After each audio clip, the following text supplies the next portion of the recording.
Kau contoh ikhlas yang kedua. Bu. Di Solok kau mana banyak kulit orang na laki-laki hitam pada putih. Berarti laki ibu marato hitam. Allah tu adil tu.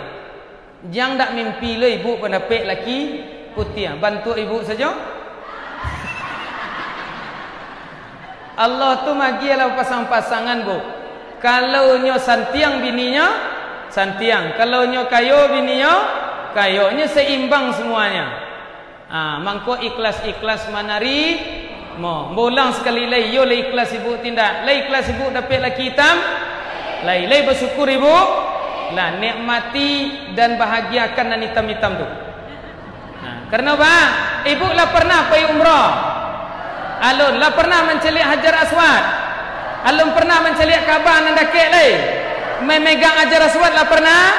Memegang Kaabah lah pernah. Mencium Kaabah lah pernah. Alun le bersyukur dan ikhlas le ibu. Aduh diutus Kaabah yang kedua di rumah ibu. Dan caliak warna Kaabah hitam.